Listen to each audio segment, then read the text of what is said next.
Well, I'm going to go ahead and just start it off by introducing myself because I don't think I've fully done that on this call specifically. Maybe you've heard a couple of my lives in the Facebook group, or I've had a call with you and done some programming for the movement.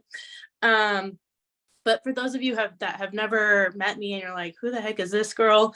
Um, so some of my background and like why should you listen to me for like movement is basically I grew up dancing my whole life, but I also competed in Olympic weightlifting for about 6 years nationally, ranked nationally. So that was really cool. Went to nationals. I've earned one medal at least. So I'm pretty proud of that.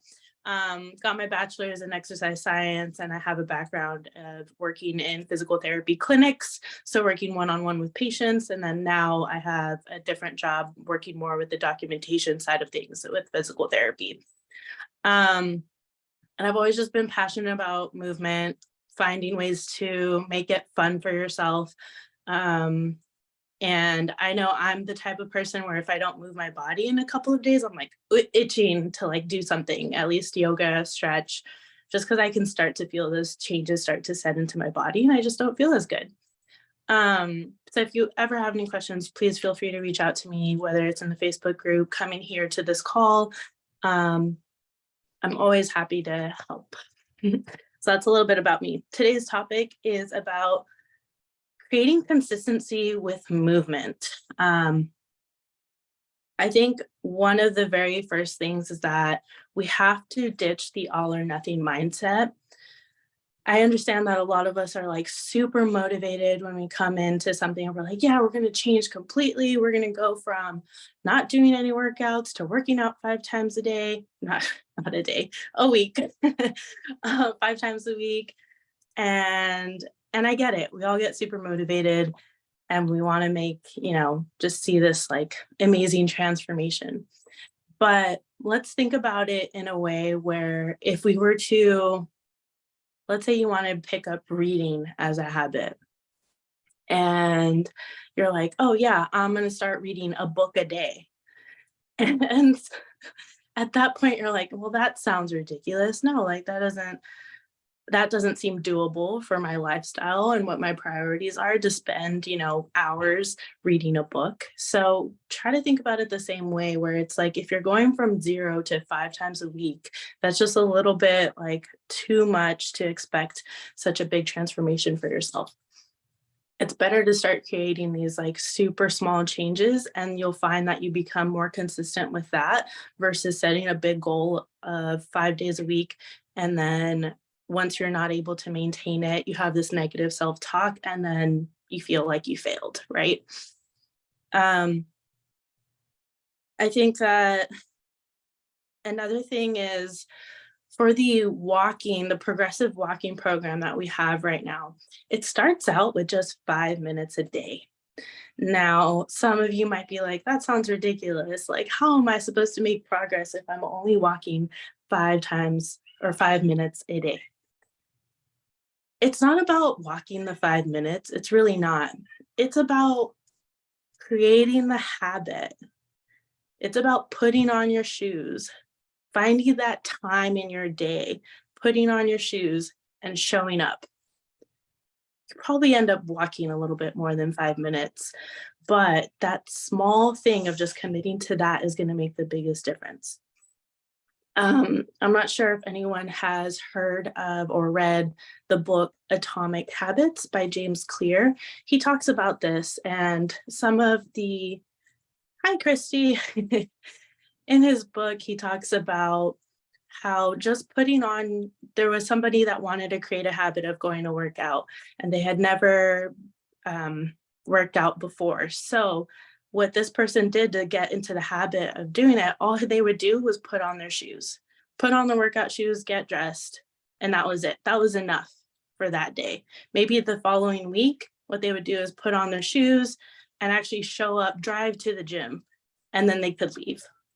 So these small things of just getting into the habit of doing is what's really going to create the change that you want to see and creating consistency and ditching the all or nothing mindset.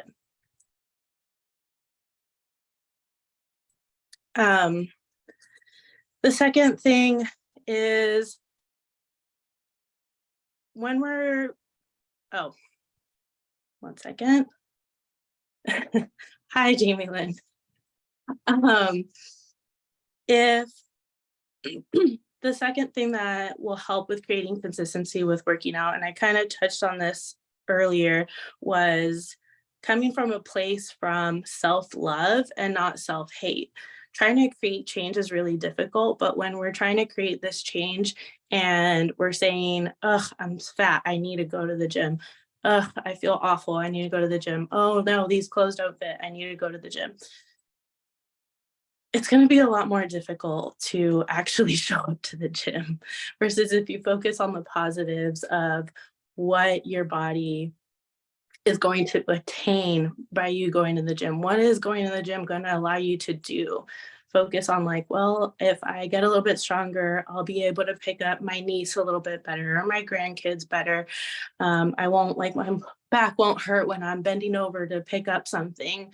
Um, Trying to really change from just a place of self-love will be easier. And if you feel like this is something that you struggle with, just self-love in general, because I know I really struggled with it for a long time, um, trying to point out a couple of things every day that you love about yourself is a huge um, little what exercise that you could do. You might not be able to point out things that you love about your body, but if you can even just point out things about like, I love that. Uh, I can't even think of three things right now. Just thinking of a quality, maybe it's the characteristic that you really love about yourself, just to try to get into that mindset. And that'll help with then creating change with from self, like be able to create that change when it's coming from a place of self love. Um, the third thing, and this is kind of a combination of doing the right kind of workouts to help you create consistency with working out. Um, and I'm not saying like if you love biking for 2 hours, do it. Like some movement is better than no movement by all means. But if you found yourself kind of, let's just say like maybe you are pretty good with working out, or your workout of choice does tend to be pretty cardio based, and you find yourself just like you've like started to see a little bit of progress, but now you feel like you just have to keep doing more and more and more. So like your 3 days a week are just like not cutting it anymore, and you need to do an extra cardio session. You need to go to the gym 5 days a week. Um, Add another 20 minutes to your workout, which realistically, that might not be possible for us. Um, Trying to maybe do less, but do it better. And this is kind of in relation to maybe incorporating more strength training, because cardio can be, although it burns more calories in the moment, that's all you're doing is burning calories in the moment. You're not going to see the metabolic adaptation that you're wanting. You're not going to see muscle being put on your body so that you can burn calories 24 hours of the day. And if we're not providing that stimulus to our bodies to, um, if we're not providing the stimulus to our bodies to burn, no, to build muscle and to maintain muscle. I lost my train of thought, you guys. I'm sorry. Um,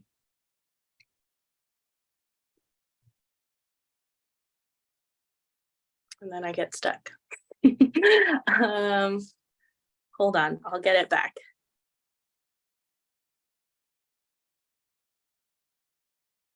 I think to build muscle. If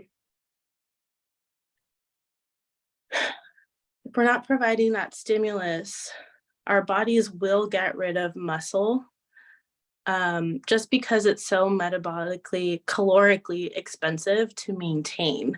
And that's why like eating protein and having enough carbs is really important for muscle growth. Um, I think another point that I want to point out for creating consistency, but also setting realistic goals for yourself when it comes to working out is realizing where you are in your current season of life, or really deciding what your priorities are, um, and then building your workout schedule around that. If you're comparing yourself to people on social media or athletes that are working out 5 times a week, um, they probably don't have the life that you do. I'm positive they don't have the life that you do. They don't have kids, they don't have families to take care of. Maybe there's celebrities that you're looking up to. So, I mean, I don't have the financial resources to have a personal trainer to wake me up at 5 in the morning every day, or a personal chef and things like that. But just being really realistic with what your priorities are and what that looks like for your workouts is going to be huge.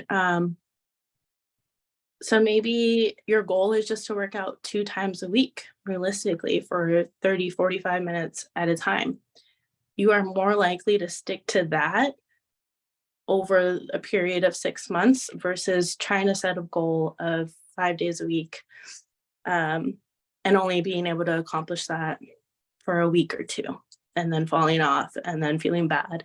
And then we're in this cycle of, why can't I do it? I can't, like, oh, I'm going to try again. I'll start over on Monday. Right. So, and if you find yourself failing, just take it a step back.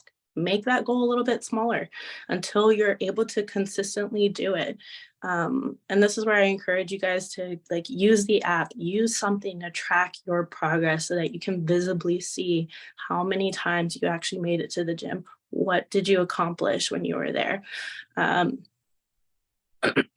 I know for myself, I've been a little under the weather, so I haven't been keeping up with my goal for working out, but what I did instead was like, okay, I don't feel well enough to go to the gym and have a lifting session. But what I can do is I can go to the gym just so I maintain the habit. I'll show up, I'll get dressed, and I'm gonna walk on the treadmill. And that was it, because that's all I knew that I could physically and mentally handle for that day. Um, so I think that's like another really big tip, where even if, like, your program for the day just seems like too much, what's plan B? Where can, like, maybe you could still show up, but just do a little bit less. That's going to be better than trying to do the most. um, and of course, always scheduling your workouts, making it a priority. What can you do the night before? What can you do the week before? Is it looking at your app, seeing what your workouts are like, reviewing the videos so that you're familiar with the movements already? And when you're there at your workout, you're not like trying to fumble with the app, or try to figure out, oh my God, what's my workout for today? What do I have to do? So really being proactive in maybe doing like a weekly check of, okay, what does my week look like? When can I work out? Schedule it. What do my workouts look like? And then the night before your workout, prep your gym clothes already. Lay it out, put it in the bag, put it in your car even, so that there's no excuses of like, oh my God, I forgot my gym bag. Because I'm sure that's happened to all of us. So there's a lot of proactive things that we can do, but then there's also a lot of mindset stuff that we can work on. Um, so yeah, I think that wraps up my tips for creating consistency with working out. And just to review, because I know it's a lot of mixed up things, it's more, the first one was ditching the all or nothing mindset. Creating smaller change is better. The second one was think about coming from this place of self-love when you're doing these workouts, or when you're trying to motivate yourself to do the workouts, versus a place of self-hate or negative talk. And then the third one was trying to do less but better. Um, and that's just to metabolically, am I saying that right? Metabolically help you. I don't know, it sounds weird. Um, that's just to help you metabolically so that you can actually see the progress that you want to see, versus driving yourself to the ground and thinking that you just need to run more miles. All right, everyone. Thank you so much for tuning in, and I'll see you guys next week.